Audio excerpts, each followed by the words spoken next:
I don't know who the heck these guys think they talking to. They don't know me. They don't know Rochelle Marie. When you tell me I can't do something, even if I don't want to do it, I'm going to do it and I'm going to be beyond what you think I can accomplish. I'm going to go to the top. I'm going to be number one.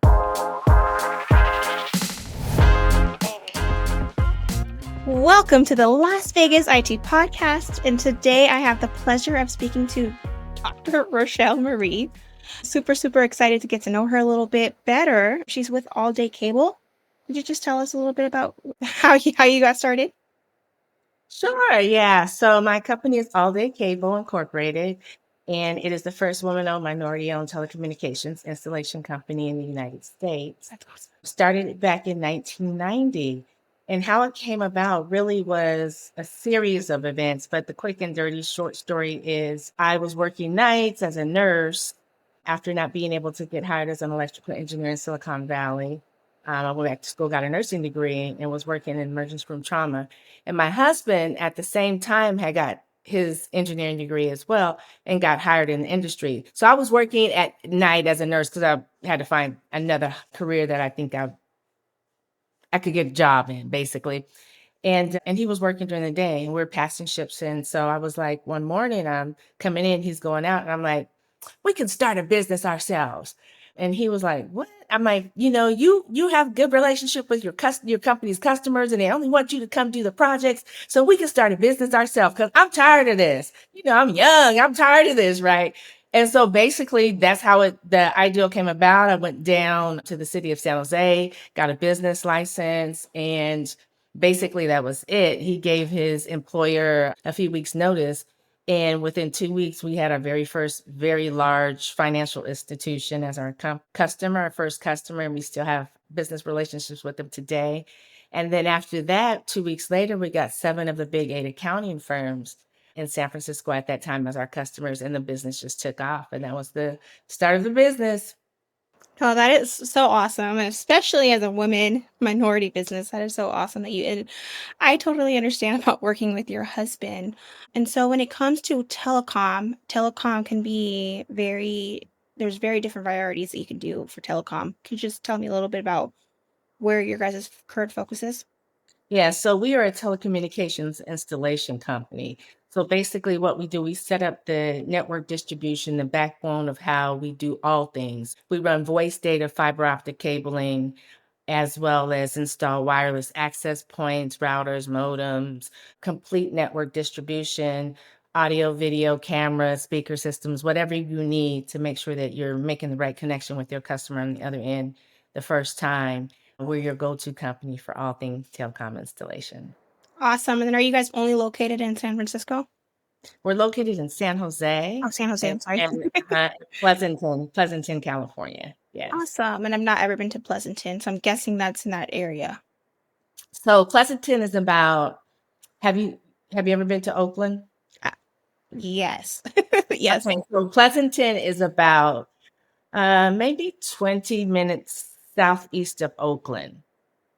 Got it. So yeah, so about 40 minutes from San Francisco, about 40 minutes from San Jose, and about 20 minutes southeast of Oakland, California. Got it. And so you said that you were doing it before you guys decided to start a business. And the reason why you started a business was because you guys were like working different shifts. Is that kind of what Yeah, I'm so we weren't doing it prior. My husband had got a job with a company. So we both went to engineering school, and my husband had got a job with a company that was installing voice cabling, like back in the day, Pacific Bell. We still had the telephones connected to the walls. There were no cell phones. There was no internet. Computers were just becoming a little bit more useful and advantageous to the business client and the customer. And so it was very archaic when we look back from today, looking back, very archaic. But yeah, he was just running voice cabling, and the advent of running data cabling had just started. So yeah. got it. And then for your role, because what is your role within the organization? So I'm the CEO and the majority shareholder of the corporation. I run all things CEO related. Back when we started the company, of course, I had many hats. I've always been the CEO or president. We kind of rotate the roles based on the corporate structure and what we feel the company needs at that moment in time. But as a CEO, I'm out there always marketing, but developing relationships with organizations, federal, state, local procurement opportunities, being the face and brand, not necessarily the brand, but being the face of the company because there's two females and the rest of the employees are guys. So I do all that, make sure day-to-day operations going smoothly. I don't really do too much customer interface because we have project managers that handle that aspect. So yeah, I'm doing I guess being seen and known and getting the company out there in a big. Oh, that's so awesome. And then you did mention, a couple, your clients that you guys currently work with. Could you just share with us a couple examples? So our clients range from transportation to the financial institution or the financial world to corporate real estate to residential construction to high-speed rail to electrical vehicle setups, installations. So there's a range of customers we have. And because everything now is pretty much ran via the internet or over this new technology that we have, there's a broader need. There's always a broader need. There's smart homes, there's customers that wanted something faster, more speed, make sure that their connections are solid and there's no downtime with the connection. When there's downtime that, costs the company money. So, yeah.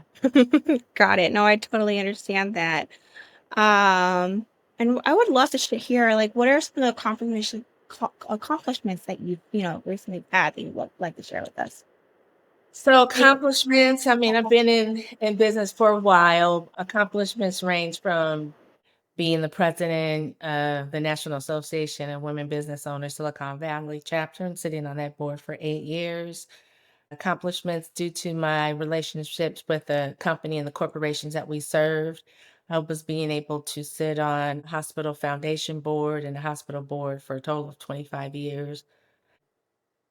Being named as one of the top 50 women-owned businesses in Silicon Valley, I think that's a huge accomplishment just because I had no wherewithal that was any foresight of my mind when we started the business.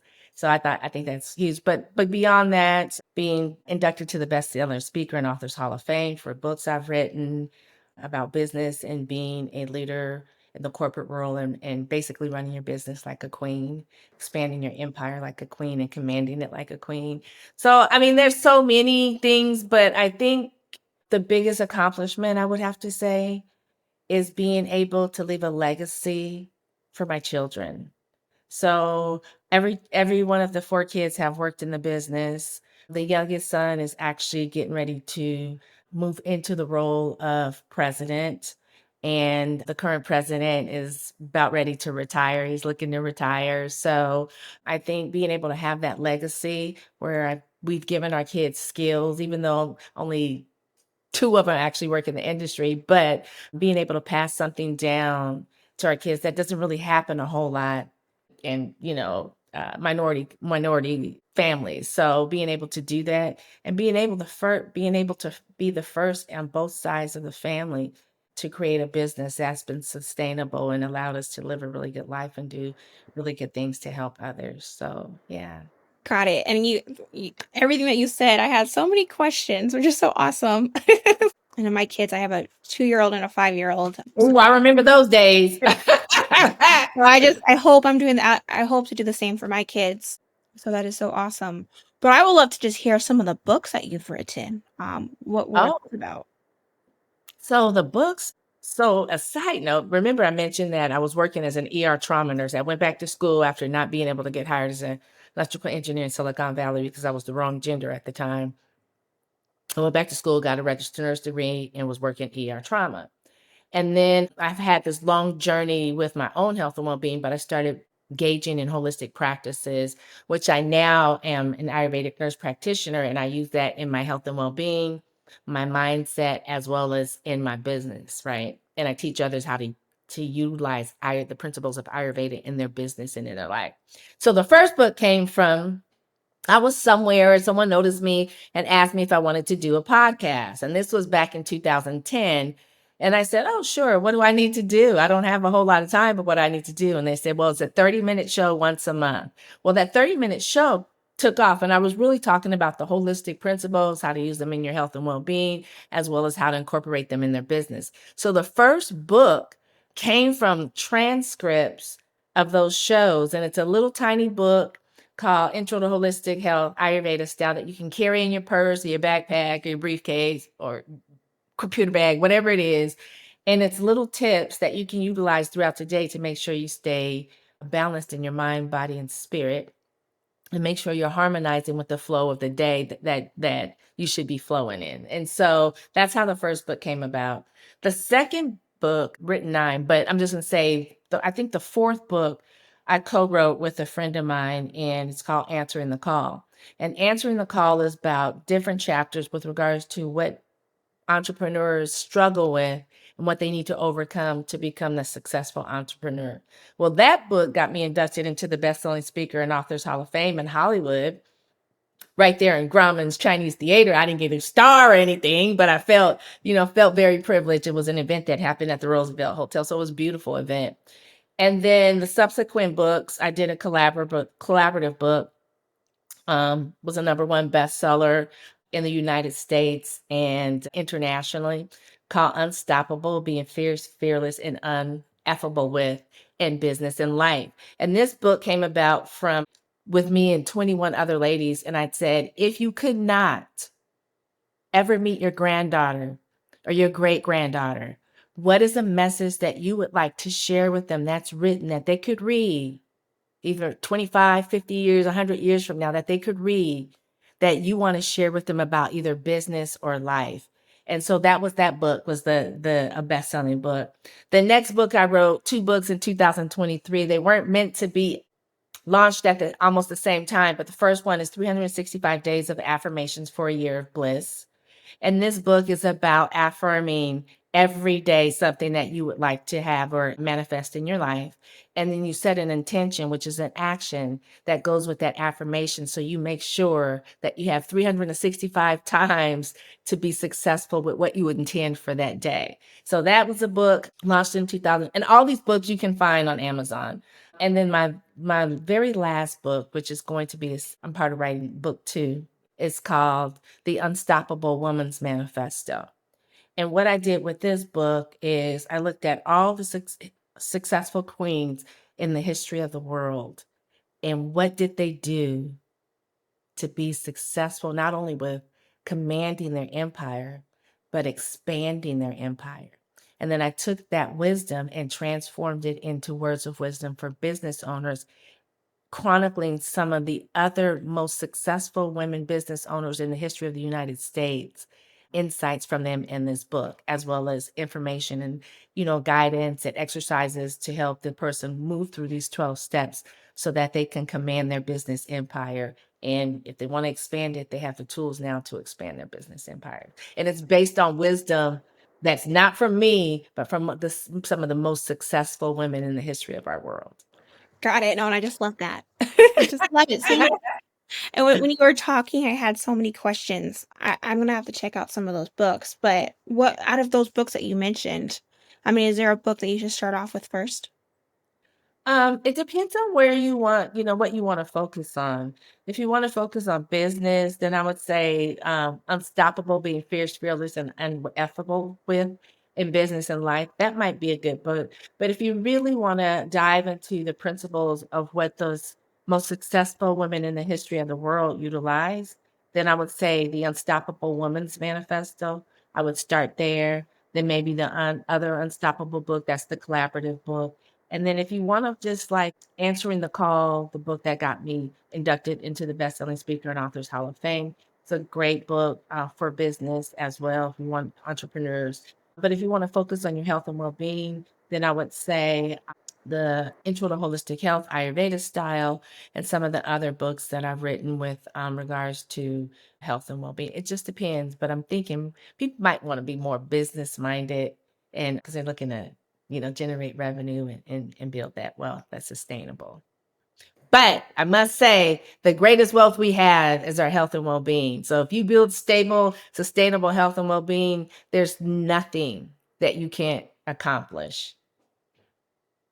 No, and I agree with that 100% because if we don't have our health, then we don't have anything. Exactly. So I think it's super important that we understand the importance of that. And then when it comes to, being the first minority business in a, especially you said, you guys been in business for quite a while. Yeah. I guess what caused you to want to break that barrier?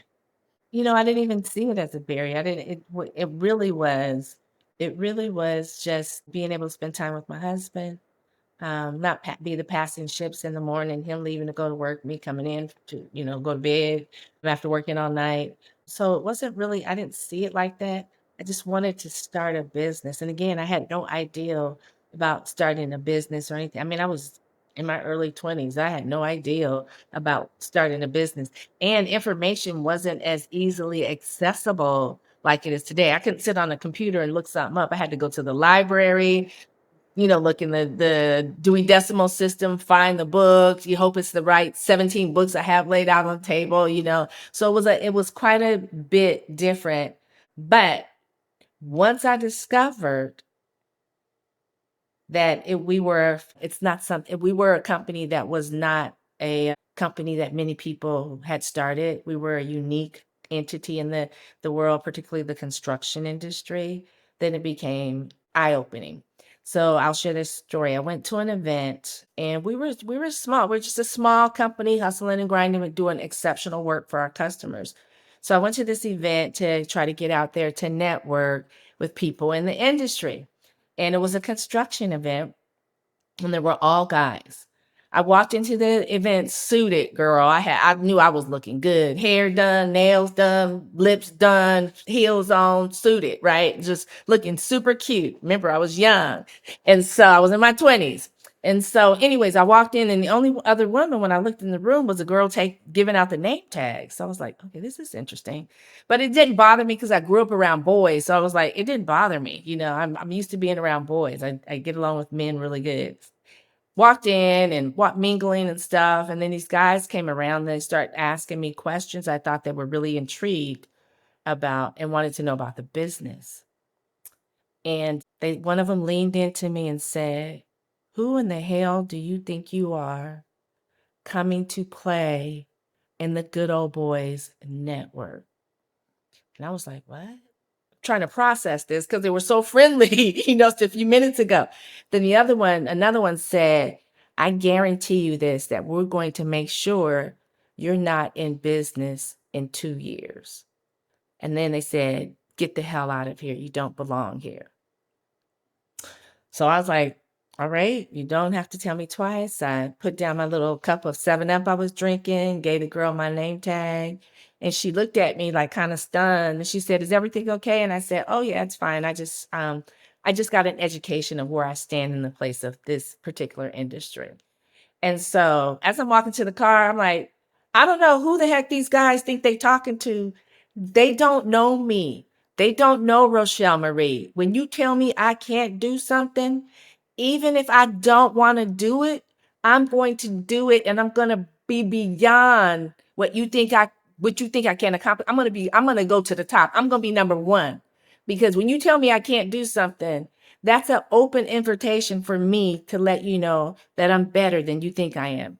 And so lo and behold, here we are 35 years later, still a very successful business. And some of those guys were out of business within 5 to 8 to 10 years after I had that interaction with them.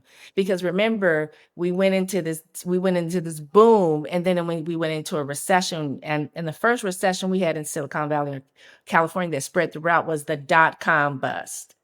So that was right before the advent of the millennium. We had the dot-com bust. So some of those people, those construction companies that were dependent upon all that money for the dot-comers, well, when they went out of business, there was no construction. There was no new build outs. There were no office being built. There was no remodeling. There was none of that. Yet we still continue to thrive. Then we had the real estate, boom and then fiasco in California. And again, more of those construction companies have disappeared. So over the course of time, it's like you be careful what you say to people and how you treat people, because you never know what you might say and how you doubt someone is going to instill the fire in that they may not even was desiring to have to be successful. And you never know that they may rise up beyond you and you may falter and not and cease to exist. So it's always nice to be kind to people. You don't have to be ugly. There's enough business for everyone. There is no one is in competition with anyone, even if it's the same industry. You do the same thing. That company may do it differently than you. You're not in competition. So you just have to let your truest assets and quality of your company shine forth. And those that are ready to do business with you and resonate with what you do and how you do it will definitely become your customers. Oh, and I agree with you 100%. Uh, no, 100%. For one, I'm a huge on the way you treat people. If you don't treat people well, I think that's very, very important. And then another thing that you mentioned, I had something that I was gonna say and I totally forgot. But .com, could you just kind of share with us? Because just to be completely honest with you, I don't think I ever really heard about that. So could you guys just kind of share with us exactly what the .com? Dot-com bust was, or Yeah. dot-com boom. Yes. So in the advent of getting ready for the internet to actually be launched, and I guess what was that in 2000, there were a lot of companies that were engaging in becoming, I'm going to say Riverside.com, RochelMarie.com, with the premise of having a business, just having a business ideal. The economy was booming at that time because everybody was preparing for the advent or the release of this new technology called, quote unquote, the internet, right? We had AOL, and we had some beginning companies that were .com, AOL.com, right? And so there was all this money available, and people were coming. If you had an idea and walked outside, said, "Oh, bam! I got hit in the head with, a grape." Oh, I got this idea. I'm going to go to this bank. You would get funding to build out an office site. You just had to have some kind of good plan and ideal, but you would get funding to build out offices and put in new technology infrastructure. If you were an existing business, you would get money to remodel and redo your business so you're ready for the .com boom that was going to happen. Unfortunately, what happened was it didn't unveil as quickly as they thought it was going to unveil.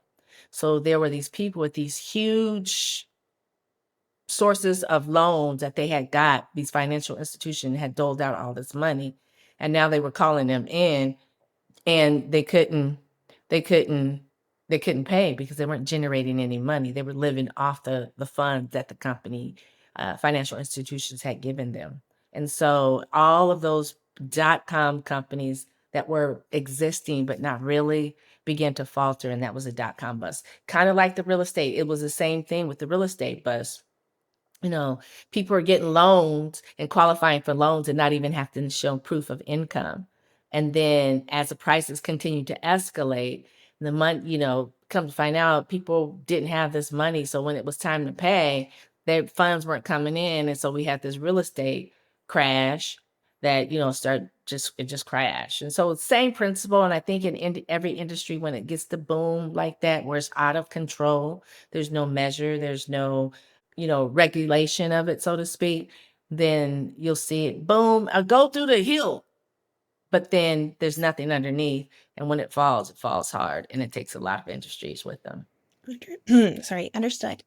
We all hear about the 2008, but I wasn't aware of the 2000. So Yeah, so thank you for that. And so when it comes to telecom, we're in telecom as well. When it comes to telecom, where do you currently see it going? definitely more usage of fiber, particularly as a cable medium, just because it's faster. Voice cable is, I think, eventually going to be phased out. There's not many people utilizing voice cabling. There's no phones in the wall. People don't have phones on their desk, things of that nature. So I do think the advent of faster technology, I think the data cabling is always going to be needed. With the advent of the data cabling, will get faster. And then, of course, we have fiber, which is going to be, it's easier to run particularly with the advent of all the electric vehicles and, things of that nature. So as we progress into, the next decade, definitely more fiber, faster transmission, and technology revolving around the utilization of that, including AI and things of that nature. Yes, AI has been a huge topic on our podcast. What as a leader, what's the number one thing you've learned as an entrepreneur within the last, as long as you've been in business for? Everybody has a voice, and everybody has within that voice reason. And so, depending on how you engage with the person, it's best to keep an open mind, not take anything personal, because sometimes the sharpest things that we would take personal are things that help us to grow and transform. And it's really things we don't want to see or admit, but we know we have to. So sometimes it stirs up some stuff, but don't take it personal. Don't take anything anybody says personal. If they tell you you can't do something, you don't have to say anything. You just show them. And that's my model. It's like, if you think I can't do it, watch me. And if you tell me I can't do it, I'm going to exceed way beyond even my own expectations. And I'm going to love doing it every moment of that journey. Oh, I agree with you 100%. Yeah, I totally agree with you. And then what advice would you give a woman who's possibly looking to get into the telecom industry? um, Learn as much as you can. Be diligent with your studies. Go beyond the call. If they're asking for something, go beyond that. Because as a woman, you're gonna have to, I hate to say it, even in this day and age, you're gonna have to prove that you can handle working in a male dominated industry. And so go beyond the call of duty if it's something you really want to do, and know that, have your purse, so to speak, filled with a bag of tools that you can share, that lets the other parties know that you know what you're talking about and you know what you're doing. And the thing that I like to say to anybody, whether you're starting out as an entrepreneur anywhere or in the tech industry or telecom or whatever, is there's three keys that I believe helped me to be a successful business owner, and I still utilize them today. One is finding a right community of people that will support you and help you to grow, help you to see what you can't see. Sometimes you're so in the middle of whatever it is, you can't see stuff, right? You can only see sometimes, they'll help you to see what you can't see. And it's those that put out those things that help you to see what you can't see is where you have your greatest transformation. So find the right community. Next is make sure when you are in that community to have and engage in deep, lasting connections. Don't go to a community trying to get right away, because it ain't gonna happen. You're gonna be perceived as a person, she only wants to get, she doesn't want to give. She don't, and in this day and age, people don't give to you if they don't have a connection with you. And so you never know who someone's connected to that could be the introduction to your next $1 million contract. So make sure you go into a community and with your whole heart connect with individuals in that community deeply, not just surface business. Get to know them, get to know what makes them tick, get to know what makes them happy, what they like, what they don't like. Get to know them on a deep level so you can engage. Because when that happens, then it's easy to have collaborations that can make you multi-millions of dollars, right? Can help you get in doors that were closed to you before, can open up opportunities that you never ever could have ever dreamed of seeing. So, community, connection, collaboration. It's key for women to be able to advance themselves, not in just the tech and telecom industry, but in business and in life. No, and I agree Like, with you 100%. I feel like one of the biggest mistakes that entrepreneurs make when they're just getting started is that they're trying to pass out their business card to everyone. I'm sure you've seen that person and you're like, "What am I supposed to do with this?" But yeah, no, I without, when they do it, and that's what I mean. They do it without making a connection. Not, right. not even asking, it's like, here's my business card. If you need somebody that installs voice and data and fiber optic cable, give us a call. I don't know you like that, and even if I know somebody, I'm not gonna because I don't know you. I got to know you to be able to refer you. I gotta understand what you're doing. I gotta have that know, like, and trust factor, right? So yeah. 100%. And then also to remember you as well, because if you've met with 100 different people, you're like, oh, I don't remember you. So I agree with you 100%. And then when it comes to work like balance, how do you currently keep track of that? Well, yeah, I don't really, it's just me. My kids are grown. They're way grown. So I've got, my dog and my man. But yeah, if you would ask me this 25 years ago, maybe, or, 30 years ago, when my kids were little and stuff, I have a lot to share. But for one thing, and I'll go back to that time period. I always took time for myself. I always get up, have a conversation with the divine before I get out of bed, surround myself with positive energy. I meditate in the morning and I journal in the morning. And then I go out and start my day. I make sure I get to the gym 3 or 4 times a week because in the gym, I'm free. I feel like I'm free from, even when my kids were little, I felt like I was free from a need of anybody. I was at the gym and I was just feeding my body what it needed, which in case helped me to have some of the most phenomenal business ideas and implementing things into my business. So it came from when I'm at the gym. So I always do that. And then I practice gratitude. I've been writing in a gratitude journal. I do it once a week. So I journal every day in a journal, but I've been writing in gratitude what I'm thankful for. And I usually do it on Sundays. What was I thankful for the past week? And I used to just write it on a piece of paper and stuff. But my daughter, when she was in college, found a little gratitude journal. And so when I do that, I do it in that journal. And it usually takes about 5 years to get through that journal. But I'm grateful. And so those are the things that helped me when I had kids at home, manage work-life balance. And I always had time for my kids. And they were very active. So I had a competitive dancer and I had an athlete.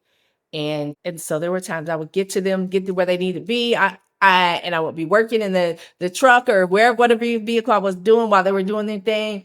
And another thing is I always cooked home cooked meals for my kids. They were kind of special. I don't think they realized that. 'Cause even I didn't get that all the time, breakfast, lunch, and dinner, but I always did that. And I think that gave me a sense of peace and helped me to feed into myself and nourish my soul, as well as nourish those that my children and those that I loved and cared about. So that's what helped me to have that work-life balance. But basically, really just taking care of myself first, getting up, saying a prayer, doing my meditation, doing my journaling, going out for my day, and then in the evening being grateful and kept things in perspective. Wasn't always easy though. But now, I don't have that. So it's real easy. I just have my dog and I take him for a walk and whatever, but yeah, from structure, I just had a like tense meeting. Come on, I tell my dog, come on, Beamer, let's go for a walk. And we just go for a walk. I come back, I release that energy and I come back and I'm ready to be positive and productive again instead of angry and frustrated. Nope. I totally get it. And as I said, I have a 2 and a 5-year-old, so I'm currently Girl. Yeah, my kids were 3 years apart, and then they had older siblings that were also 3 years apart, but the older siblings was, quite a bit older, 13 and 10 years older Oh, than wow. my oldest child, yeah, so yeah. No, that's awesome though. No, thank you so much for sharing that. And then when it comes to all day cable, what are your guys' current plans or your future? Like, what are your guys' current focuses? So we're focusing on we wanna do more oil and work more in we wanna do more work in the oil and gas industry. We have a great customer we're servicing, and we realize that there is a need for what we provide in the oil and gas industry. Of course, we're always engaging in transportation. We had a really long contract with a company that has rails all over the United States, and we handle the West Coast operations and stations for quite a while. And so I want to expand on transportation in areas that we currently don't have any business in or any contracts in. And then definitely federal, state, and local government contracts. That's a huge focus for us right now as we transcend into getting close to this third decade in the millennium, I want to be prepared. And so tapping into what the federal government has and what they utilize when it comes to what we do would be really good, really key for sustainability and growth of the company. Got it. And all of that are things that we've probably never even thought about that. So that's great to hear that. No, so thank you for sharing that with me. And then before we go, is there anything that you would like to share with our listeners? Well, yes, if you're a business and you're in the IT arena or not, if you're in corporate real estate or financial institution or in transportation, transit, whatever it is, where you need telecom installation and you may not even be aware of it. If you have a computer and you're sitting at a desk, there's a wireless router somewhere that somebody installed and you may need that upgraded. So if you are looking for voice data cabling and you're looking for a premier telecommunications installation company that delivers their project on time or ahead of schedule and within budget 100% of the time for the last 35 years. We're not your contractor. We become your partner in success of your telecom projects. If you're looking for a partner that has created the gold cabling standard in the industry, then you definitely want to reach out to All Day Cable Inc. And you can find out more about us at www.alldaycableinc.com. Awesome. Thank you so much. And if someone's looking to connect with you personally, is there a location that they should go to? Yeah, I'm all over the place. So you can connect with me You're on fine. LinkedIn, Facebook, Instagram, but definitely LinkedIn for the business aspects. Yeah, if you can't find me, not really trying hard. Google me. If the last resort, Google me. I will pop up, I guarantee, and then you can find all things Rochel Marie Lawson, Dr. Rochel Marie Lawson. But yeah, if you can't find me, you ain't looking that hard. Yes, no, I totally understand that. But today was a pleasure, and I thank you so much, Rochelle. Thank you so much. I appreciate you.